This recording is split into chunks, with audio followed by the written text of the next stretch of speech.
Welcome to the Millennial Body Image Project, where we dive into the unique and messy body image journey that continues to shape our generation. We're here to flip the script on toxic wellness culture, challenge weight stigma, and tackle the intersectional forces that shape how we see our bodies and our health. Because your body is not a problem to be fixed. Christina was super fired up before, and my goal for this episode is to get her half as fired up as she was before. Oh my gosh. Okay, so speaking of things to get comfortable and uncomfortable about, this week we wanted to talk about something that we see very frequently in our practices, and we see a lot of also on the interwebs, on the line, as Christina likes to. That is a reference to a movie. I'll just let everyone know that's from The Internship, where Owen Wilson and Vince Vaughn they're like unemployed salespeople, and they go and intern at Google. Oh, man. Okay, so. Oh, God. Okay. What we wanted to get into is the topic of, are you looking for permission to restrict? Which might be a little uncomfy for a lot of people. Speaking of uncomfy and misinformation that we're seeing online, or let's see, misdirecting information that we're seeing online, we also wanted to plug, we did a deep dive on protein on last week's bonus Patreon episode, so we will link that in the show notes. Yeah. But yeah, let's get into, are you looking for permission to restrict?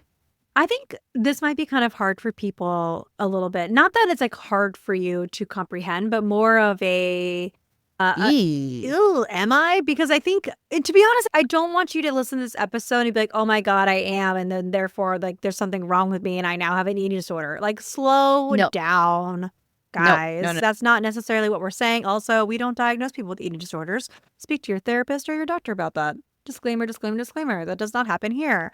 But I think it's like almost like people tend to be crowdsourcing ways to pull back on how much they're eating. I think that's ultimately what we're talking about today, and being able to gently and lovingly call yourselves out for that and reflect a little bit around what that looks like. Because I think the truth is we are constantly outsourcing information about our bodies because we've been taught not to trust them for our entire lives. I mean, if you think about the first time you ever started any kind of nutrition education, it was usually around listen to this, not to yourself, about food. And we've been constantly told that we can't. So it makes sense that you would be seeking out crowdsourcing ideas about how you're supposed to eat. I think a lot of people can relate to this.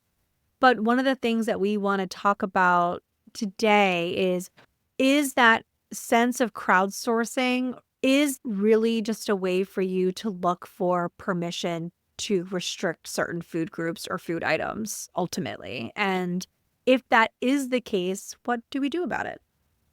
How do we change that narrative?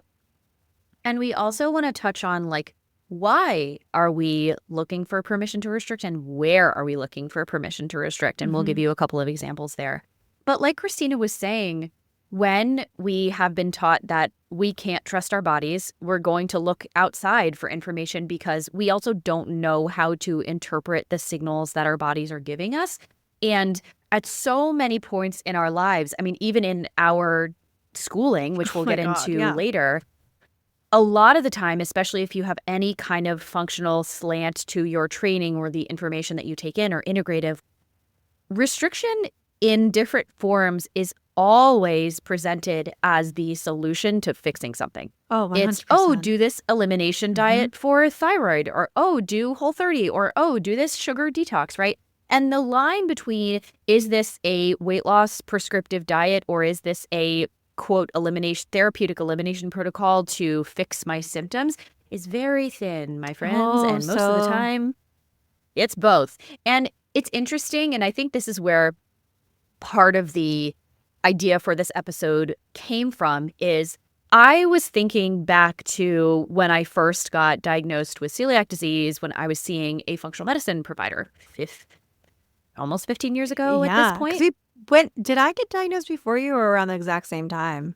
Well, we didn't know each other then. That's so true. I don't know. That's true. We didn't. We met like a year or two later, I feel like. Yeah. Yeah, you're right. But so I was thinking back to that, and mind you, this is also deep in the eating disorder days, so take this with a grain of salt.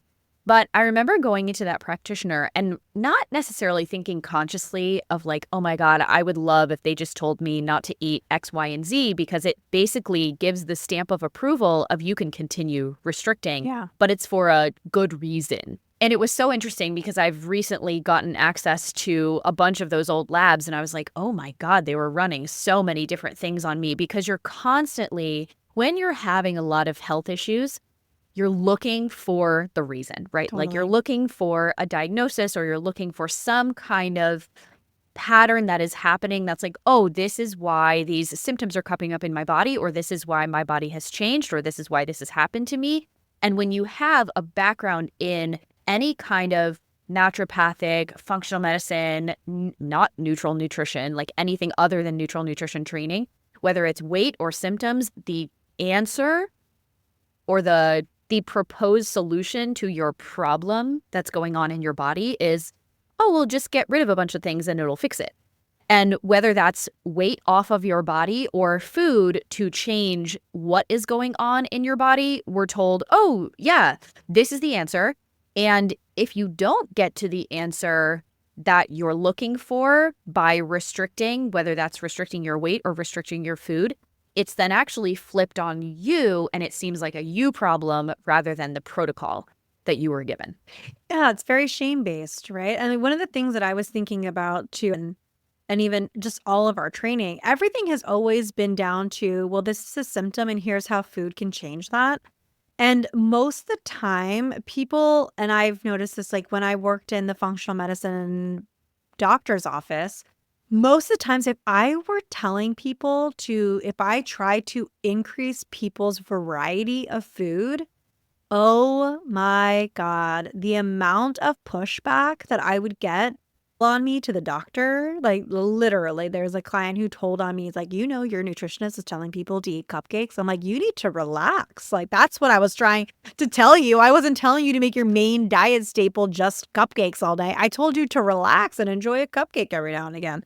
I think a lot of times at the heart of it is we don't consider the idea that healing can come from adding in.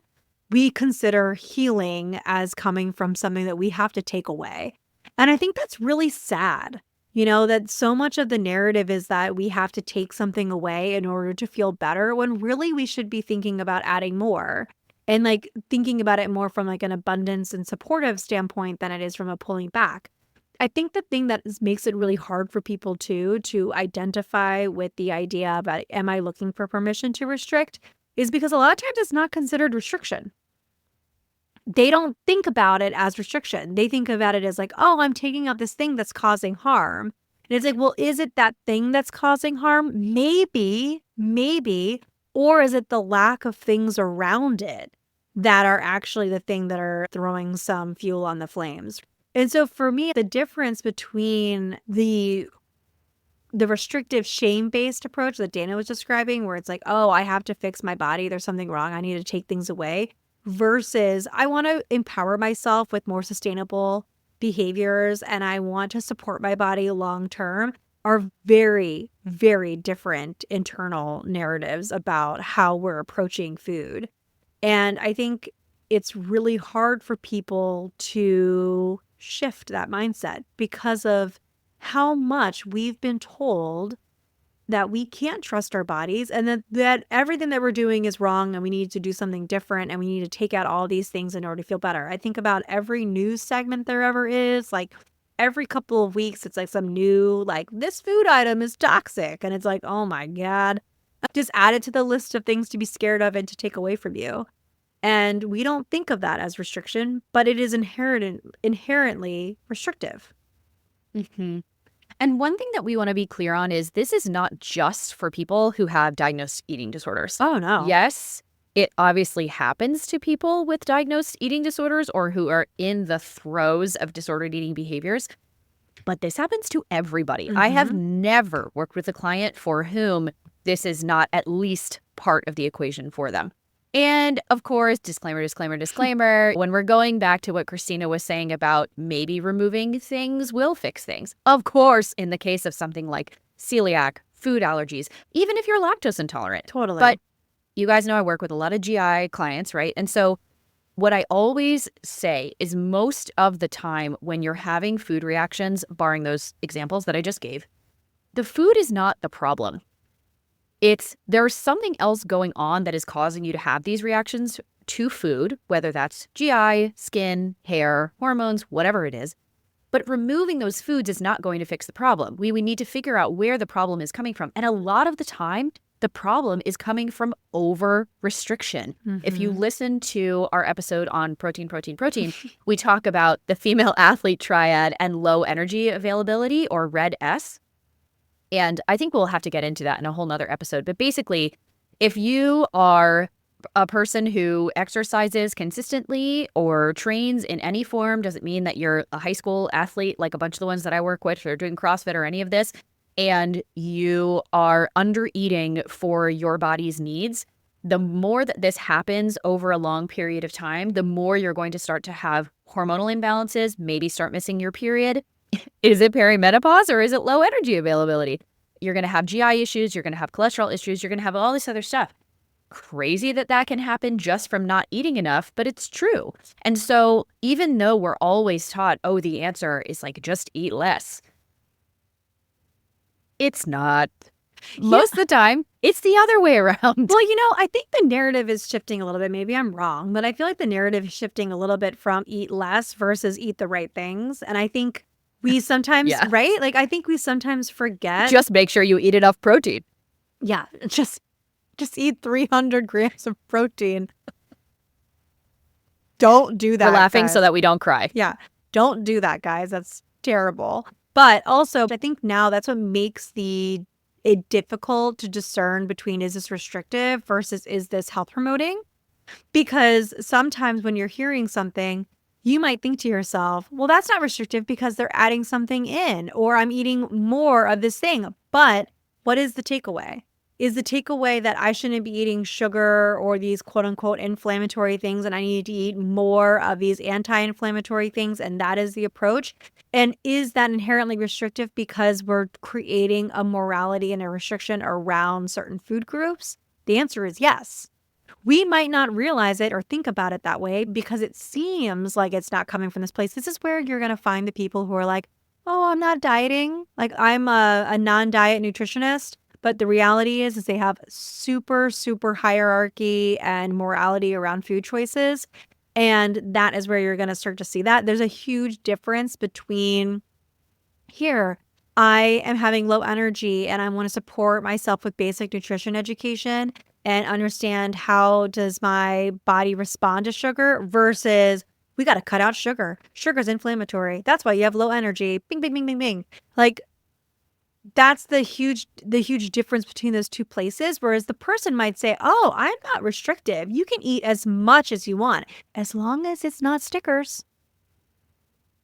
And then what happens when you go and have a Snickers, you feel like crap. And you're like, oh, this is why I don't feel good. And it's all my fault. And this is where this all comes from. But I think it's like, to me, I think sometimes even now it's hard to differentiate what is restrictive and what isn't restrictive, because the narrative is so thinly veiled now, because people know, like, hey, we're not trying to promote anorexia, but ultimately we're promoting behaviors that can be a quick slippery slope towards something like that. Yeah. And that's what we want to get into next, because I love that you brought up the what do we want to call them? The non-diet nutritionist posers, maybe? What we mean by that is there are people who firmly believe that they are non-diet because they are not handing out paleo, Whole30, sugar detox, whatever. This does not mean that they are neutral nutrition. I have met and worked with many of them. They firmly believe that there are better foods than other ones, and that inflammatory foods and processed foods and, whatever is on their list of good versus bad foods are at the root of a lot of health problems. And just because they're not handing out diets like candy doesn't mean that they are non-diet. What they're doing is just another version of a diet. They're just not calling it that. It's not a diet. It's a lifestyle change. Okay, Whole30. It's giving real Maha vibes, just throwing that out there. But That is another episode I want to do, Christina. that will be a whole nother episode, but it's giving Maha to me because there is a hierarchy, right? And I think this episode isn't to throw shade at anybody or say that everything like what they're doing is wrong. I'm not in agreement No, with it's to Maha, steer clear. but I'm gonna make that very clear. But it's more of for you to understand how can I discern for myself and make an informed choice around what is inherently restrictive and what is actually inherently empowering and educational and helping me build sustainable health promoting behaviors for myself versus I have to eat a certain way, do certain things, and then all of my health problems are going to be solved. If someone is telling you that, run. Don't walk, run in the opposite direction. Because before you know it, you're going to be recommended snake venom and like wondering what the hell's going on. True story, guys. True story. Yeah. Yeah. So, Okay. is this So let's get inherently, into... is this inherently restrictive? Yes, let's get into a couple of the different places where you may intentionally or not intentionally be looking for permission to restrict / just examples of stuff that we see out on the line. And then we're also going to talk about how some of these can be interpreted in a neutral way, Totally. although that's not the norm, I would say. And then what is the slippery slope with this information? So the first place we want to go, because these are so popular, what is happening? Why are we going back 15 years ago to what I eat in a day posts, like low-rise jeans, all of this craziness, okay? All of the blogger trends from 2010 are back in 2025, okay? So the first thing that we're seeing so much of, which like, to be fair, I don't think this really ever went away, but it's just coming back with a vengeance, is these what I eat in a day posts. Now, the devil's advocate here is if you are following a recipe developer, if you're following a professional chef, and you're like, whoa, this is so interesting. I wonder how a professional chef is able to eat through their 12-hour workday or whatever. Informational. Or if you're looking at, for example, like a recipe developer or a food blogger, and they're like, here's what I eat in a day, and these are the different recipes that I'm developing. Cool. Maybe you're getting some recipe ideas. The slippery slope is when these people are like, this is exactly what I eat in a day in order to achieve this body type, and here's all my macros, and you can do it too. Everyone take a deep breath. Well, the truth is, I think what's hard is that it's alluring, right? And to be honest, it's aesthetically We've pleasing. all fallen They for make it. beautiful food posts. I totally get it. And I also really love it for ideas for things to prepare for myself. I think the problem is when all of a sudden we're hit down this road of, oh, and here's what I do to maintain my body size. Then we're going to look at, okay, well, one, the questions start rolling in. Was this what your body size always was, or did you change it? Is this what you did to change your body size, or is this how it's always been? And then all the questions start happening. It was like, oh, well, if I follow what they're doing, maybe I'll look like them. Is that what they're telling me? Is that what the narrative is? And then inherently that becomes restrictive because the idea of restriction here with these eat what I eat in a day, it gives you the sense that this is what you're supposed to be eating in order to look a certain way, i.e. look like them. What's particularly difficult about this is that a lot of people compare what they eat to what other people eat. This is also a huge thing that happens in disordered eating patterns and in eating disorders where they don't feel comfortable eating something unless they see what other people are doing. This is like when we size up the room at the menu when everyone's ordering dinner. What's everyone getting? It's like almost giving yourself a permission slip to do that. That's a huge difference between physical restriction, whereas I'm not allowing myself to eat stuff anymore, and the concept of mental restriction, where I'm going to mentally cut off these things, meaning I shouldn't be eating these things versus I can eat all things are welcome here. And so to me, I think sometimes that's where what I eat in a day can become that slippery slope because it inherently builds in this idea of here's a permission slip I'm comparing to other people about what I should and shouldn't be eating. And that creates the concept of mental restriction, which is a huge feeder for a lot of people in the concept of restriction, which leads to the restrict binge cycle over and over again too. And that's why we end up in this cycle over and over and over again. So what you might think is super innocent. Oh, cool. I'm just looking to see what they had for breakfast, lunch, and dinner, and I'm going to make cool different stuff. And the next thing you know, it's like you're getting hit in their highlights called their wellness journey. And the next thing you know, you're like, holy crap, here I am. And now you have a list of things that you're feeling, well, if I don't eat like that, something's wrong, or I should be eating like that. And that builds mental restriction. I think one of the things also that makes this really difficult too is I think it's important for people to consider the narrative that you're feeding into yourself when you're looking at these things too. The question that I want people to ask themselves is, of the people that you're following, what do they look like? I'm very curious why you're taking this person so seriously versus someone else. And I think that everyone can read between the lines here a little bit, but I'm gently trying to question of why are we taking this person versus someone else? Would you take someone else walking through what they were eating in a day as seriously as you are with this person? And this is to be like a little bit of a devil's advocate, because I think a lot of the times the answer might be maybe not, probably not, absolutely not, depending on who you are. And that's a question for you to ask yourself. But I think that's a really important thing to check yourself when you're seeing what I eat in a day video, to question yourself and ask, would I feel the same way if this person looked differently? Would I take their advice as seriously? Would I say to myself, I need to adopt this because they're showing this now?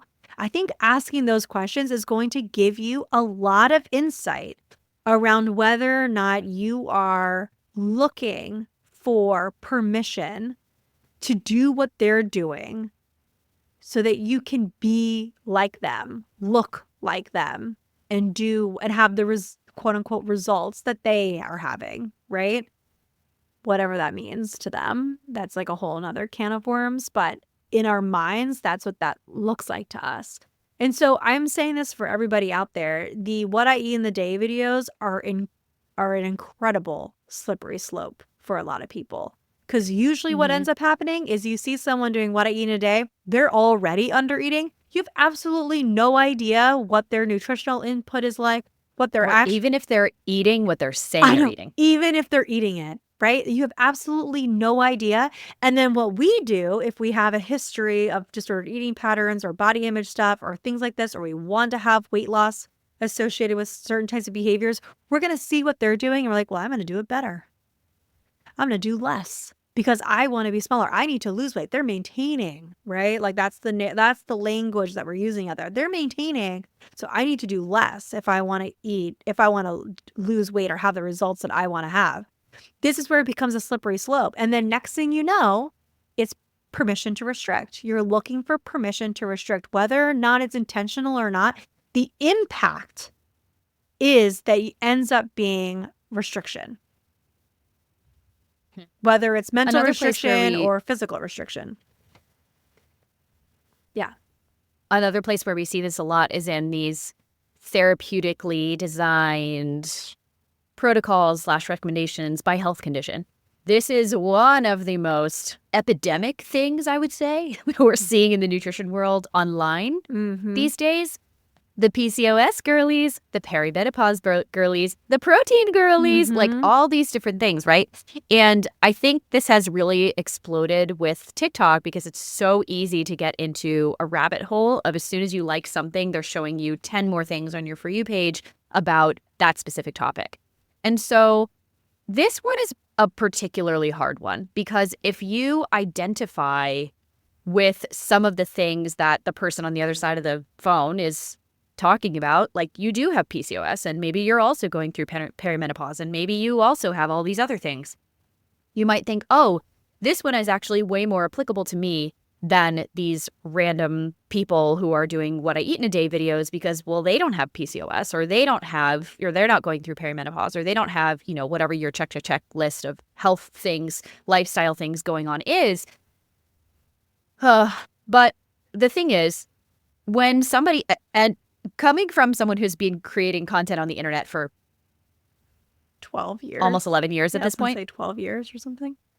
when you are creating content, it is for a general audience, even if it is for a specific health condition.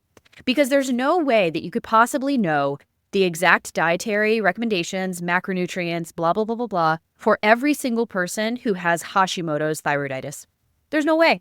There's no possible way, even though that's a very small subset of the population in comparison to everybody else. We could even go more narrow. Women between 30 and 35 who have Hashimoto's thyroiditis and have whatever. Still, general for that group of people. Are there going to be more specific recommendations than for the general public? Sure. But that doesn't mean that you need to comply with those or you're going to make your health condition worse. And it's very easy to fall into that slippery slope. And so please don't take health or diet advice from strangers on the internet. That is the moral of this story for today. Totally. But the thing also, I think what's hard about that though is like what you're talking about with these therapeutic protocols and the PCOS girlies and all of the girlies. The problem is that historically we go to the doctor, we feel like we're sharing what's going on and we're saying, oh, your labs are okay. There's so many reels just about that alone that it makes sense that you're drawn to these videos, drawn to finding out what's going on, deciding to yourself, like, maybe I'll just try all of them. Like, why not try it? Maybe like I'm throwing darts at the wall and hoping one sticks kind of vibe, like hoping that something happens and you're desperate for change and wanting support and you feel lost because no one's offering it to you. Totally valid. It makes complete sense. The red flags that I am going to share is that when we have these types of things, I'd want you to look at what the person is claiming. And where their education is. And where their education is. Where are they getting this information from? Is this something, and to remember for yourself, this is what's helping them. They do not know my unique body. They do not know what's going on with my unique body. I don't even really know everything that might be going on with my unique body. We have symptoms and we have things going on and we're trying to manage that and trying to figure it out, but we don't have all of the pieces of the puzzle either. So I can't take everything that this person is saying verbatim. Like I can't take everything and take that. The thing that's so alluring and where you can see, am I looking for permission to restrict, is this person claiming something they have no control over? They have no control over how a health promoting behavior is going to be impacted in your body. They don't. They can't tell you that. And if they are telling you that, you need to remind yourself, this is information. This is something that I could try if I wanted to try it. But let me check in with myself and see, am I looking for ways to restrict things in my life? Or by adding on certain stuff and overwhelming my system with so many different things too, right? And I think that's important to kind of recognize and to call out and look, because then you can look at yourself and reflect. And we're going to get into some reflection questions too. But I think those are the things to kind of notice and say, what is this person claiming? And do they have control over that? Or are they trying to sell me something? This honestly might be one of my favorite things that Christina has ever said when we were planning for this episode. Oh my God. Because we were talking about, quote, nutritionists at the gym after a client session that I had earlier this week. And Christina goes, here's the problem with these people versus, these, quote, nutritionists at the gym versus people like us who are coming from a non-diet approach and understand that what your body does with health promoting behaviors is none of our business. She goes, one person is claiming something that they have absolutely no control over, and the other one is sitting in reality. And that's where I forgot that I said that. But yeah.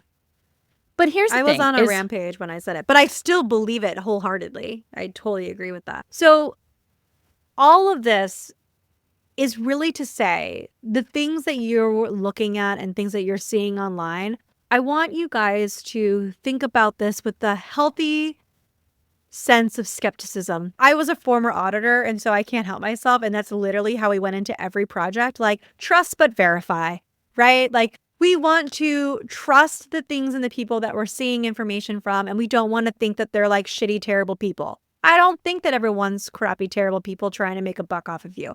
I don't think that. My idea and the whole concept that we had around this episode was for you guys to go into these things with a little bit more eyes wide open and self-reflection to notice, why am I drawn to these therapeutic protocols? Why am I drawn to what do I eat in a day video? Why am I drawn to the nutritionist at the gym who looks real snatched and I want to do what they're doing? Like, and what they're telling me to do. Why am I like so drawn to these things? And to reflect a little bit about, I am drawn to those things because there is a part of me that is looking for permission to restrict or pull back or have permission to not eat certain foods so that I feel better. Right. And so that I can have the results that I want to have, and so that I can have control over my food. Right. And there's a huge difference between that and between, I want to educate myself, understand what my body's needs are, and support myself. There's a huge difference. And the thing is that we want you to reflect a little bit on yourself of, why do I take those videos and those people more seriously than others? And in that honest conversation with yourself, you might start to see and start to be able to reflect a little bit. Am I looking for permission to restrict? What are some things that, like, why am I looking for permission to restrict potentially? Why do I feel like I have to follow food rules? Why do I feel like I always have to be pulling back or restricting food in order to heal my body and to feel better? How do I feel when I don't follow my rules and these things that I'm doing? And then ultimately, like, the ultimate question is, what are some things that we mentioned in this episode that you may not have thought of as restrictive in tendencies, right? And I think that those are the things that we want you to get from today's episode. Mm-hmm. Yeah. And I think maybe in the continuation of this on Patreon, we're going to break the fourth wall a little bit and talk about our experience in working with functional medicine and what this actually looks like from a practitioner standpoint, because that's a lot. Yeah. And don't forget to check out our protein episode on Patreon from last week if you're interested. So I will link that in the show notes.